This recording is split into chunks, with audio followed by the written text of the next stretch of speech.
Hello everyone. Last video में जो हमने हाइगेंस की थ्योरी पढ़ी थी उसमें ये बताया गया था कि जो वेव, अगर हम वेव नेचर देखें तो वो वेव से हम रिफ्लेक्शन को एक्सप्लेन कर सकते थे। तो अब हमारा वही टॉपिक है, reflection explain by wave theory. तो हाइगेंस की वेव थ्योरी से रिफ्लेक्शन को हम कैसे एक्सप्लेन करेंगे, इसमें क्या है, ये एक मिरर है जिसमें रिफ्लेक्शन होना है। अब क्या होगा, वेव फ्रंट इस पे इंसिडेंट करेंगी और रिफ्लेक्ट होंगी। तो उसमें क्या है, angle of incidence equals to angle of refraction होना चाहिए, रिफ्लेक्शन होना चाहिए रिफ्लेक्शन के लिए। तो माना ये वेव फ्रंट इसमें इंसिडेंट कर रही है, इस तरीके से वेव फ्रंट इंसिडेंट करेंगी।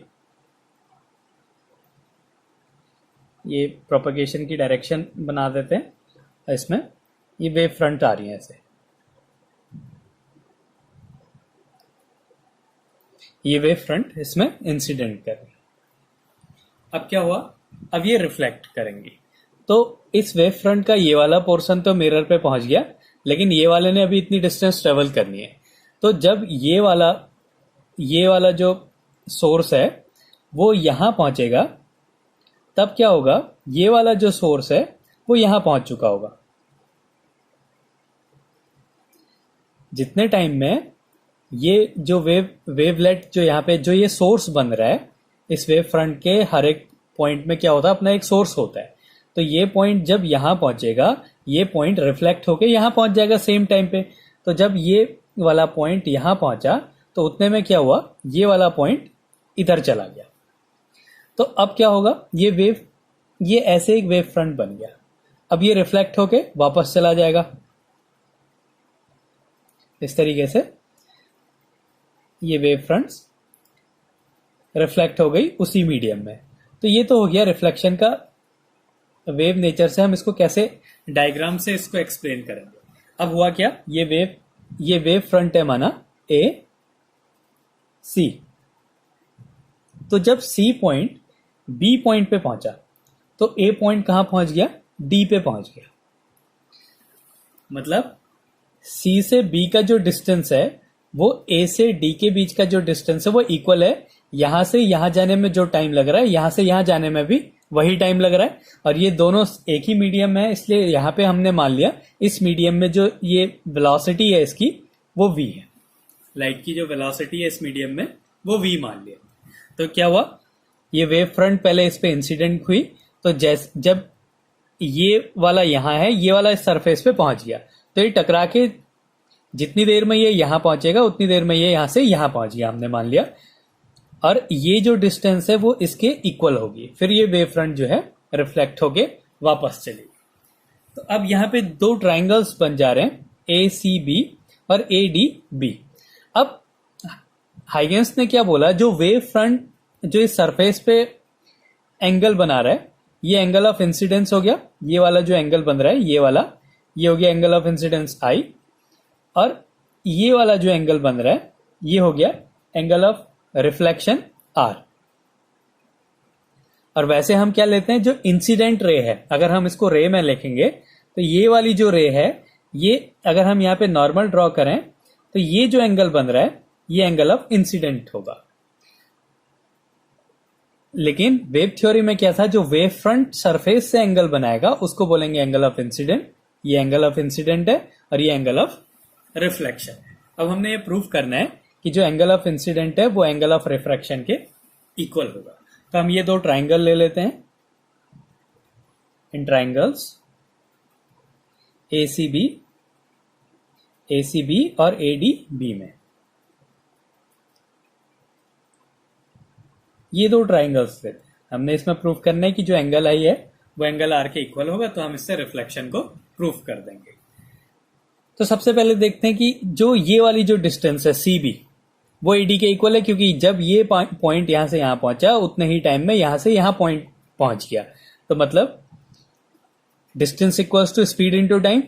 स्पीड क्या है v, और सी से बी पे जाने पे जो टाइम लग रहा है वो ए से डी पे जाने पे भी टाइम लग रहा है। तो इनकी जो डिस्टेंस हो गई CB डिस्टेंस ये किसके इक्वल होगी, AD के इक्वल होगी, और कितनी होगी, वेलोसिटी इनटू टाइम। वेलोसिटी क्या है, C से B पे जाने में और A से D पे जाने में किसी इस पूरे मीडियम में जो स्पीड है वो v है, और टाइम क्या है इसका, A से B पे जाने में जितना टाइम लग रहा है उतना ही टाइम A से D पे जाने पे भी उस पॉइंट को लग रहा है। तो ये दोनों इक्वल हो गई, दोनों साइड्स इक्वल हो गए। अब इसी ट्रायंगल में जो AB है ये क्या है, कॉमन साइड है।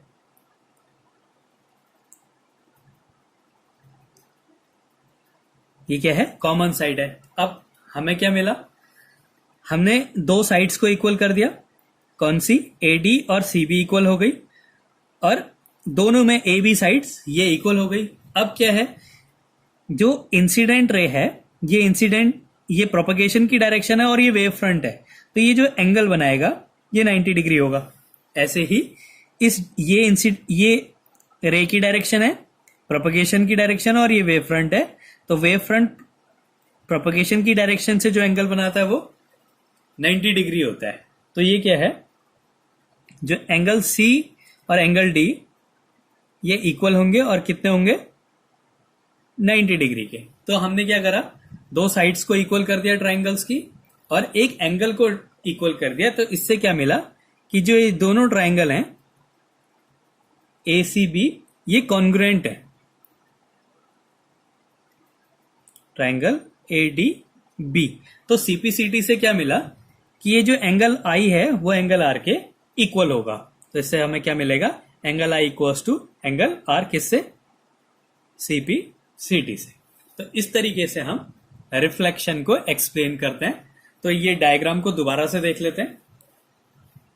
इसमें क्या है, ये एक सरफेस है जिसमें रिफ्लेक्शन होना है। अब इसमें वेव फ्रंट्स आएंगी, तो माना ये ऐसे इंसिडेंट हो रही है, इसमें ये इंसिडेंट रे अगर हम मान लें तो वेव फ्रंट ऐसे होगा। ये वेव फ्रंट्स आ रही हैं, ये सेम डिस्टेंस पे होंगी क्योंकि एक ही मीडियम है। ये होगी, ये इंसिडेंट रे होगी। अब क्या हुआ, ये वाला पॉइंट तो सरफेस पे टकरा गया, लेकिन अभी इसने इतनी डिस्टेंस और ट्रेवल करनी है। तो जब ये यहां से यहां आएगा तो क्या होगा, ये वाला जो है टकरा के वापस चला जाएगा, तो और रिफ्लेक्शन को फॉलो करेंगे। तो वो क्या हुआ, जब ये पार्टिकल यहां से यहां पहुंचा तो ये पार्टिकल माना यहां पहुंच गया, तो अब ये बन गई wave front, reflected wave front. अब ये चली जाएगी ऐसे, तो यहां पे ये वेव फ्रंट्स हो गए। इस तरीके से वेव फ्रंट रिफ्लेक्ट हो गए। तो इसको हम मिला देते हैं। अब क्या मिला, हमने एक ट्रायंगल कंसीडर कर लिया, ये A है, B है, C है और ये D है। क्या हुआ, C से B पे जो जाने में जो टाइम लग रहा है वो A से D पे जाने में टाइम लग रहा है, और स्पीड सेम है। तो क्या हो गया, ये डिस्टेंस भी सेम हो गई। वैसे भी क्या है, जब ये यहां से यहां जा रहा है मतलब C से B की जो डिस्टेंस है वो A से D की डिस्टेंस के इक्वल है। तो हमें क्या मिल गया, CB इक्वल्स टू AD, और ये किसके इक्वल हो गया, स्पीड इनटू टाइम के इक्वल हो गया। फिर क्या था, जो वेव फ्रंट होता है वो इंसिडेंट रे, जो डायरेक्शन ऑफ प्रोपगेशन है, या इंसिडेंट रे भी कह सकते हैं, डायरेक्शन ऑफ प्रोपगेशन के 90 डिग्री पे होती है। यहाँ पे भी ये प्रोपगेशन की डायरेक्शन है, और ये वेव फ्रंट, और ये एंगल बनाएंगे सेम। तो ये हो गया angle C equals to angle D, और ये क्या हो गया, 90 डिग्री हो गया। एक साइड और एक एंगल जो है दोनों में कॉमन है, और एक साइड जो है ये AB जो साइड है ये कॉमन साइड है। तो इससे क्या हो गया, ये दोनों जो ट्रायंगल्स हमने लिए कौन कौन से, ACB और दूसरा ट्रायंगल के लिए ADB, ये दोनों ट्रायंगल्स क्या हो गए, कॉन्ग्रुएंट हो गए। और CPCT से हमें क्या मिला कि जो ये दोनों के बीच में जब एंगल बन रहा है ये एंगल भी इक्वल होगा, और यही एंगल ऑफ इंसिडेंट है, ये एंगल ऑफ रिफ्लेक्शन है। तो ये रिफ्लेक्शन को इस तरीके से हाइगेंस की वेव थ्योरी से उसको वेव नेचर कंसीडर करके एक्सप्लेन किया गया।